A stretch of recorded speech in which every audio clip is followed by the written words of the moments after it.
Hey everybody, Nick here, and today I got a review for you of this little guy. This is the JetBeam RRT01. That's right, very interesting little light from JetBeam. It's an interesting piece, and I'm glad I got a chance to check it out. But actually, before I go any further, full disclosure, this guy was sent to me by JetBeam. They reached out to me some time back, said, "Hey Nick, you want to check out, one of our lights?" And it was, kind of an unremarkable one. I said, at the moment I'm not that interested. But I said, "Hey, are you guys going to drop a new version of the RRT01? Because this is a light I've had on my table for a long time. This is the original version of this light, and it's an amazing piece. I haven't ever done a review of it because it was discontinued even when I got it. And so this was actually given to me by my buddy Jim, and it's been modified a little bit to include a different emitter as well as to modify the tent on the ring here.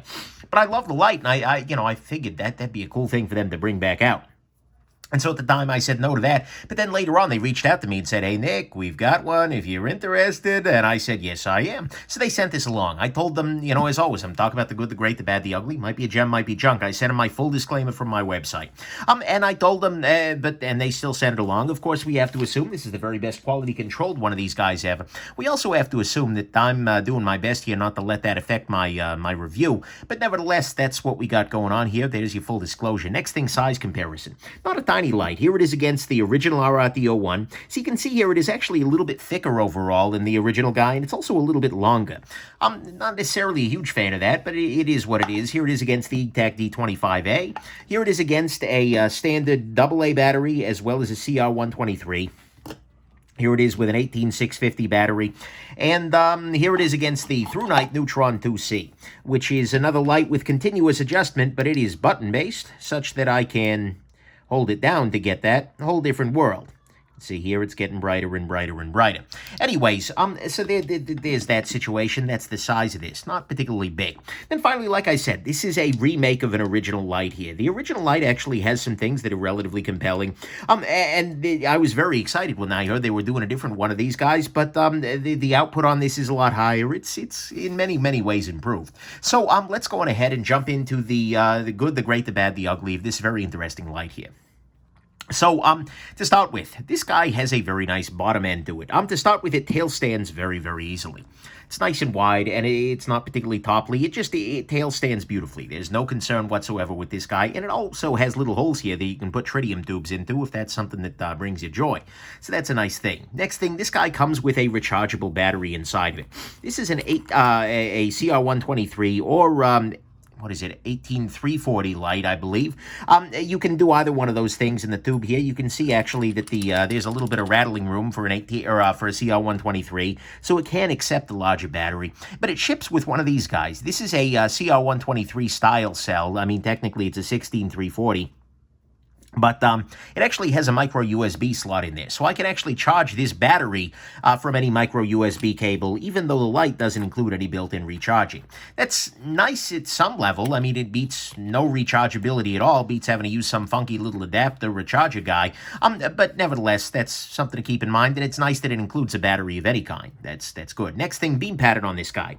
I'll see if I can show it off to you here. There is definitely a big spot right here in the middle, but there is also a fair amount of flood. So I found it to be a very compelling beam pattern because, well, you get the throw where you need it, but you also get enough flood around it that it's not like it's, a single spot with creepy darkness all around it. So that's a nice thing. I appreciated the pattern very much here. Next thing, this guy actually has some flexibilities. I was pointing out there.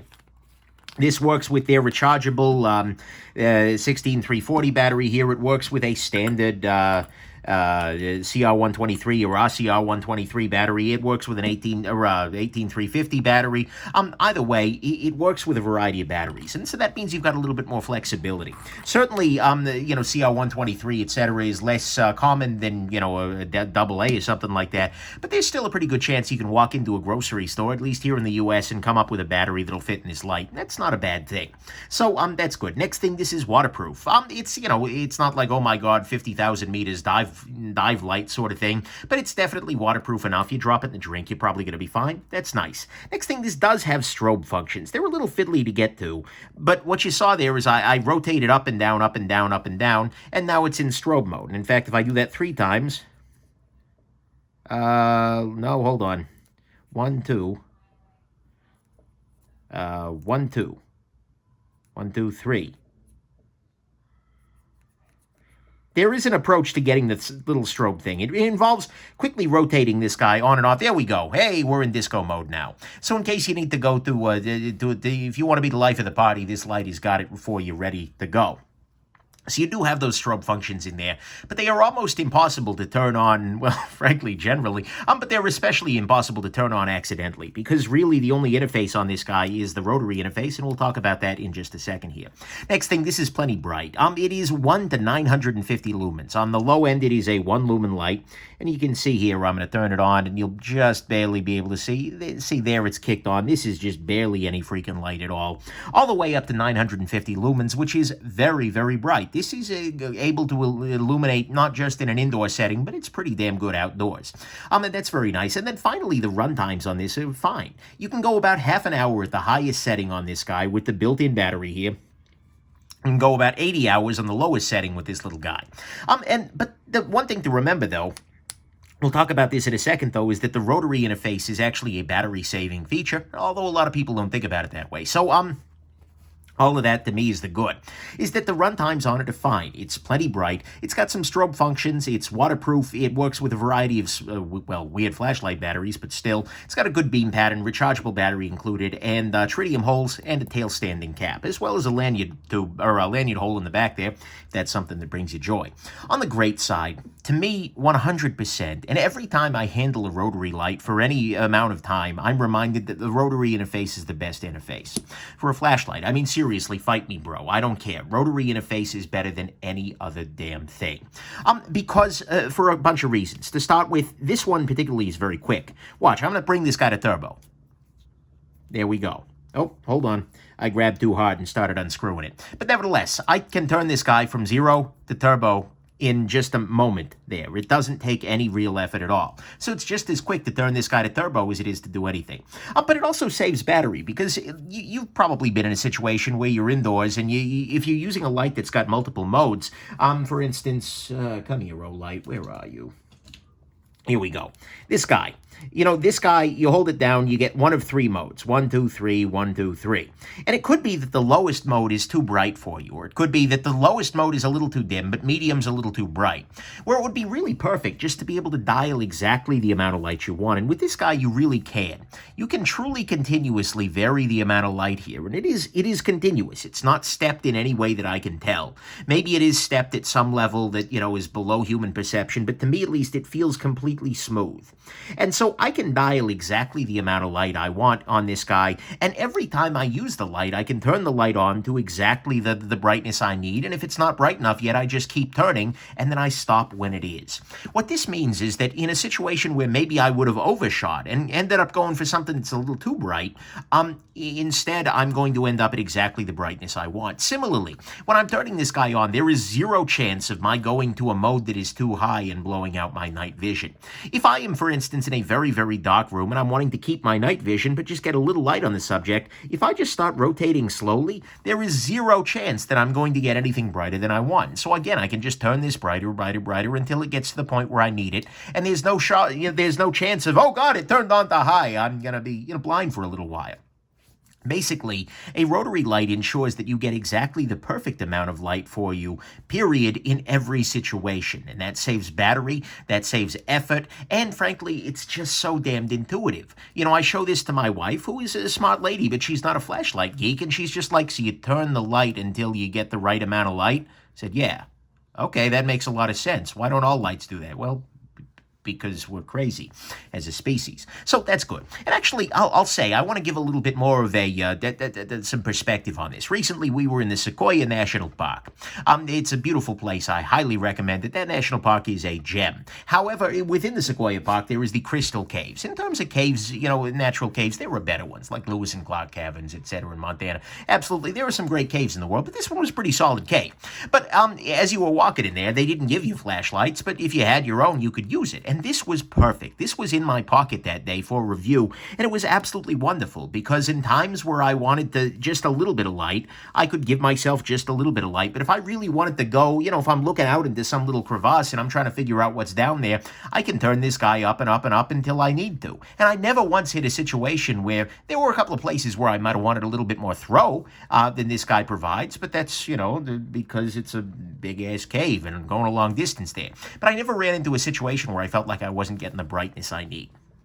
And so having this light in my pocket, which allowed me to very intuitively provide exactly the amount of light I need and providing enough light for me very easily, man, it's good. So I feel like I'm just ranting here, but the rotary interface is the best interface for a flashlight.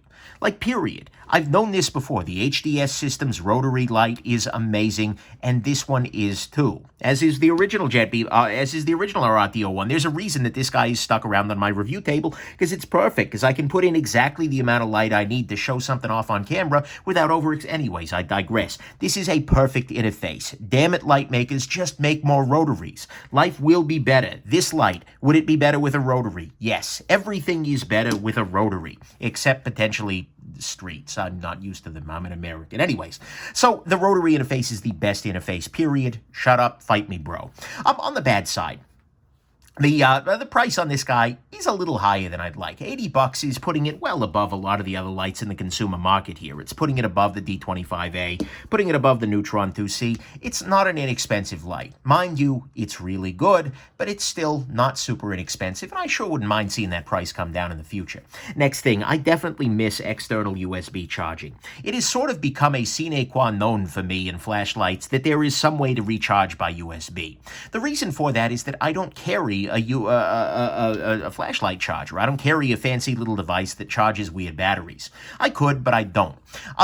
What a USB charger allows me to do is to plug into something that I'm already carrying, namely a USB charger, and charge my light back up. So if I, spend a day, part of a day exploring some caves, well, then I'm able to charge up at the end of the day. Having it on the battery is a fine solution, but it's a limiting solution because I can't, for instance, replace this battery with an 18350 battery, a 340, I forget which. I can't replace that with that because, well, I would need to find one of those that's USB charged, as opposed to if there was just a thing on the side of it there. Make it easier. Not a huge deal, and some people prefer the waterproofing of not having a USB on the outside there, but I really do prefer that. Next thing, I do wish there was an 18650 option. It would just be nice. I feel like the only thing that this is really lacking is a little bit of runtime, and so I'd love to see them just provide me with an 18650 tube for this. Just put this same head on an 18650 size thing, and that would be a very, very, very good light, especially with a USB charged 18650 too. Oh boy. Or ideally USB charging built in right up. You're just saying, guys. But anyways, I would definitely like that. That would be an improvement. Next thing, light color on this isn't amazing. It's fine. It doesn't have as much like chromatic aberration as like the Through Night here, where you can see here, this is much yellower in the center. This is a consistent color. It's just not a compelling color. I'd love to see a neutral whiter in the chia in there, but I'm a snob for that. Then finally on the bad side, and probably the thing that annoys me most about this light is the clip position. It's not great. If we look at the original one, the clip is well out of the way of the rotary interface. You can see there's a clip back here, but it sort of stops before you get to the rotary part. Whereas on this guy, the clip is right in the way of that rotary, and so you really have to be careful, and sometimes you have to kind of do a re-grab or something like that if you are too close to the clip. Mind you, you can operate it fully with your fingers cleverly positioned, but definitely the clip is sort of interfering. And I get that they couldn't move it back further because they've done this thing where they have the body wider up here. I wish that this whole thing were a little skinnier and you could just put the clip on the barrel. But nevertheless, that's the thing that's most annoying here, is just the clip is kind of weirdly positioned.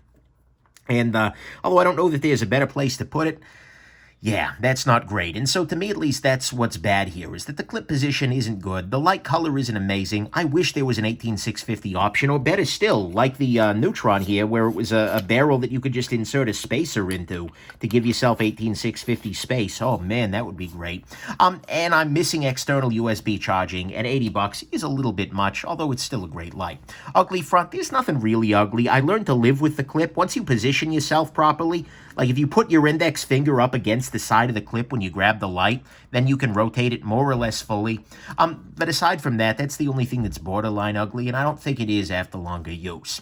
Final conclusions. This thing is freaking amazing. Every time I use it, and I said this already, every time I use a rotary, I fall back in love with the idea. And my buddy Tony over at Everyday Commentary had been raving about this light, and I was like, yeah, but no USB. And then I got one. I was just like, damn it, this is good. This is real good. And in fact, if this guy had an 18650 body, this would become my new everyday carry light. I love the Neutron 2C. It's great. It has a lot of things going for it, but oh man, this with a rechargeable 18650 would win just because rotary is so much better. It's got a nice beam, it's got nice brightness, good runtime, good choice of batteries, and the very best interface that's possible. Sure, the price is high. It relies on the ported battery rather than onboard USB. There's no 18650. The light color isn't great. The clip position, but the thing is, I love it. And especially after the day in the cave, so to speak, oh boy, do I like this light. I'd forgotten just how great a rotary light is, and having one available to people that I can recommend. It's not like a $400 HDS. It's just a light that you can go out and buy. And particularly with this kind of runtime on it, it's good to go. In fact, I would go so far as to say this is a shining gem. Literally shines. See, shining. This is a shining gem. It is a great light. It is a nice reminder of why these interfaces are amazing. And if a good interface and good adjustability is important to you, then absolutely 100%. The RRT01 here is going to light up your life. So there you go. I hope this has been interesting to you, and have yourselves just an absolutely wonderful rest of your day. Bye now.